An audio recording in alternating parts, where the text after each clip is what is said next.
नमस्कार। देवरिया की आवाज रेडियो केसरी से प्रस्तुत है स्थानीय हालचाल। पहले मुख्य हालचाल। उत्तर प्रदेश मदरसा शिक्षा परिषद के द्वारा परीक्षा आवेदन की प्रक्रिया की गई शुरू। फिर से रोजगार मेला का हो रहा है आयोजन। कोल्हुई को नगर पंचायत बनाने के लिए विधायक ने उठाई मांग।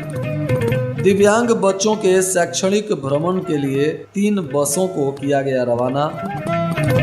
शहर में नो एंट्री की पुरानी व्यवस्था बहाली को लेकर की जा रही है मांग। स्थानीय हालचाल के इस अंक के साथ मैं अनिकेत मिश्र। अब हालचाल विस्तार से। जिला अल्पसंख्यक कल्याण अधिकारी आशुतोष पांडे ने बताया कि उत्तर प्रदेश मदरसा शिक्षा परिषद लखनऊ के द्वारा संचालित मुंशी मौलवी एवं आलिम परीक्षा वर्ष 2025 को लेकर आवेदन की समय सारणी जारी कर दी गई है। परीक्षा शुल्क ट्रेजरी चालान के माध्यम से राजकीय कोष में जमा करने की अंतिम तिथि 28 दिसंबर है, तो वहीं ऑनलाइन मदरसा पोर्टल पर आवेदन भरने की अंतिम तिथि 31 दिसंबर है। आवेदन पत्रों को नियमानुसार पोर्टल पर लॉक करने की अंतिम तिथि 2 जनवरी तय की गई है। इस दौरान उन्होंने बताया कि समस्त अनुदानित और गैर अनुदानित मदरसों के प्रबंधकों और प्रधानाचार्यों को निर्देशित किया गया है कि वर्ष 2025 के आवेदन पत्र ऑनलाइन मदरसा पोर्टल पर समय से भरने और लॉक करने की प्रक्रिया सुनिश्चित करें।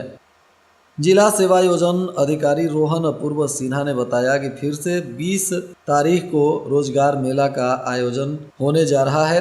यह सुबह 10 बजे से आयोजित होगा, जिसमें निजी क्षेत्र की कई कंपनियां आ रही हैं। साक्षात्कार के लिए लोग इसमें शामिल हो सकते हैं।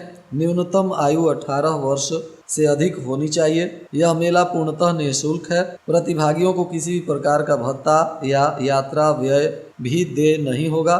इस रोजगार मेला का आयोजन जिला सेवा योजन कार्यालय एवं मॉडल कैरियर सेंटर देवरिया में आयोजित हो रहा है।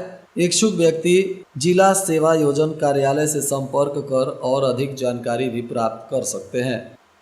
महाराजगंज में उपनगर कोल्हुई को नगर पंचायत बनाने के लिए विधानसभा में फरिंदा विधायक वीरेंद्र चौधरी ने मुद्दा उठाया। कहा कि कोल्हुई पुरानी बाजार है, नगर पंचायत के सभी मानकों को पूरा कर रहा है। राजस्व टीम भी सर्वे कर चुकी है। नगर पंचायत का दर्जा मिलने से लोगों को नगरीय सुविधा मिलेगी और आसपास के गांव में भी तेजी से विकास होगा। जिला प्रशासन के द्वारा आयोजित शैक्षणिक भ्रमण के तहत 152 दिव्यांग बच्चों और 53 विशेष शिक्षकों को कुशीनगर की ऐतिहासिक और सांस्कृतिक धरोहर का अवलोकन कराया गया। यह आयोजन बच्चों के जीवन में नई उमंग, शिक्षा और अनुभव का संचार करने के उद्देश्य से किया गया है। बताया जा रहा है कि विकास भवन परिसर से मुख्य विकास अधिकारी प्रत्युष पांडे और बेसिक शिक्षा अधिकारी शालिनी श्रीवास्तव ने 3 बसों को हरी झंडी दिखाकर सुबह 10 बजे यहां से रवाना किया। प्रस्थान से पहले बच्चों को चिप्स, टॉफी और पानी की बोतलें वितरित की गई, जिनसे उनकी उत्सुकता और खुशी का माहौल और भी बढ़ गया। कुशीनगर पहुंचने पर बच्चों ने सबसे पहले म्यांमार मंदिर, पगौड़ा मंदिर और महापरिनिर्वाण स्थल का दौरा किया। इन स्थलों की ऐतिहासिक और सांस्कृतिक महत्ता के बारे में भी विशेष शिक्षकों ने बच्चों को जानकारी दी। इसके बाद उन्हें संग्रहालय का अवलोकन कराया गया, जहां बच्चों ने बुद्धकालीन सभ्यता और संस्कृति को करीब से समझा। इस दौरान बच्चों को समोसा, केक और जलपान भी कराया गया। फिर दोपहर में भोजन के बाद बच्चों को in the Japan Chinese temple और रामभर स्तूप जैसे स्थलों का भी भ्रमण कराया गया। संयुक्त व्यापारी मोर्चा के संयोजक पशुपति नाथ गुप्ता ने महाराजगंज क्षेत्र में शहर में चलने वाली पुरानी नो एंट्री की व्यवस्था को फिर से बहाल करने की मांग की है। बताया जा रहा है कि शाम को 7 बजे तक नो एंट्री से मॉल अनलोडिंग के लिए मजदूर नहीं मिल रहे हैं, जिससे व्यापार में परेशानी हो रही है।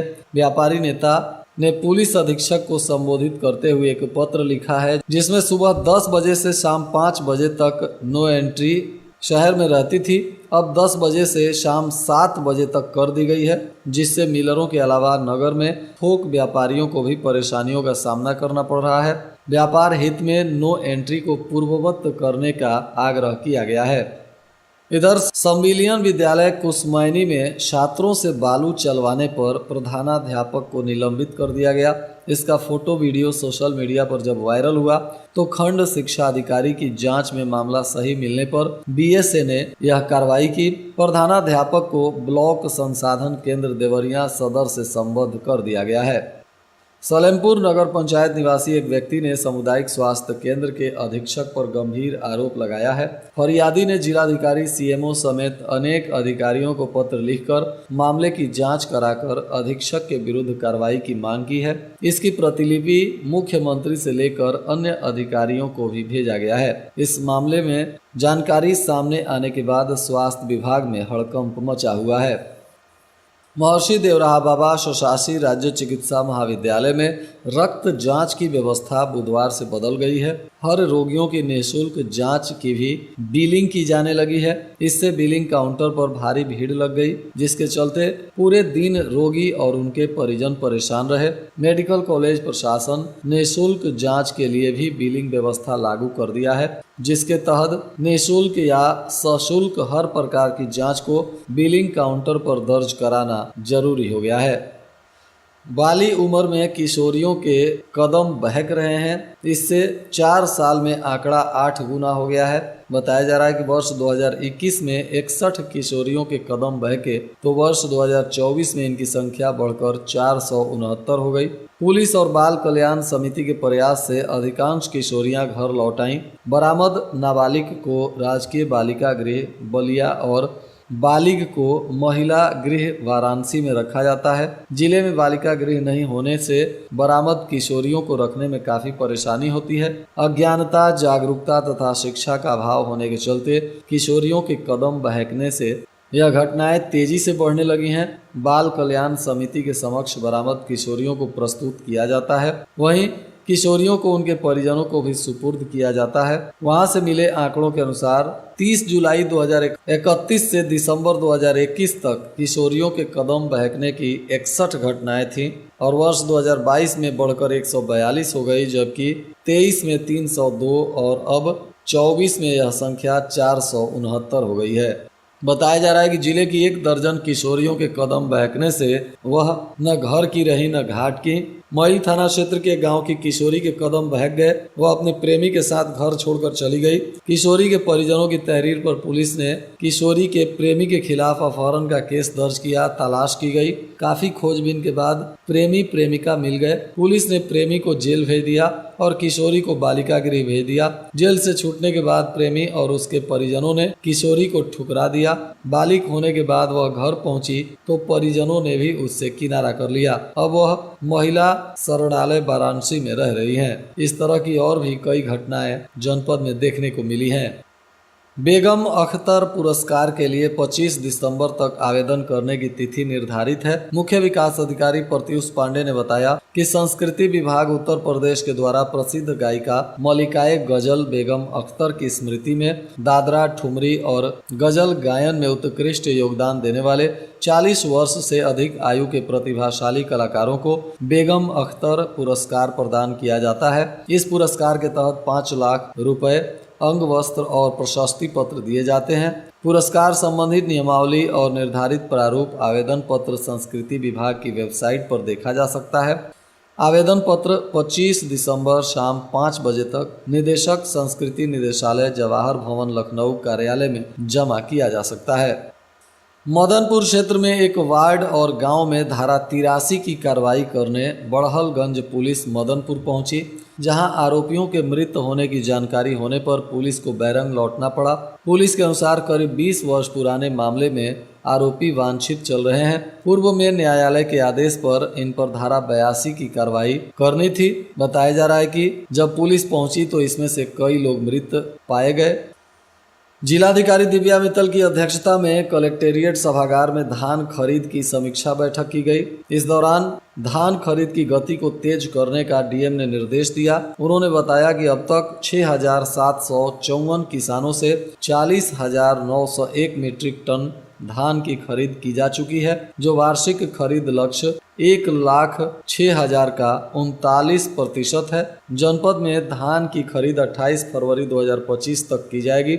इस दौरान सामान्य प्रजाति के धान का न्यूनतम समर्थन मूल्य 2300 और ग्रेड ए प्रजाति का 2320 रुपया निर्धारित किया गया है। इस वर्ष 118 धान क्रय केंद्रों के माध्यम से किसानों की उपज खरीदी जा रही है। जिलाधिकारी ने कहा कि धान की खरीद के 48 घंटे के भीतर पब्लिक फाइनेंशियल मैनेजमेंट सिस्टम के माध्यम से किसानों का भुगतान भी सुनिश्चित किया जा रहा है। और आज के मौसम का तापमान देवरिया में न्यूनतम 9 डिग्री सेल्सियस और अधिकतम 25 डिग्री सेल्सियस रहने की संभावना है। अंत में मुख्य हालचाल एक बार फिर। उत्तर प्रदेश मदरसा शिक्षा परिषद के द्वारा परीक्षा आवेदन की प्रक्रिया की गई शुरू। फिर से रोजगार मेला का हो रहा है आयोजन। कोल्हुई को नगर पंचायत बनाने के लिए विधायक ने उठाई मांग। दिव्यांग बच्चों के शैक्षणिक भ्रमण के लिए 3 बसों को किया गया रवाना। शहर में नो एंट्री की पुरानी व्यवस्था बहाली को लेकर की जा रही है मांग। इसके साथ ही रेडियो केसरी से प्रसारित स्थानीय हालचाल का यह अंक समाप्त हुआ। नमस्कार।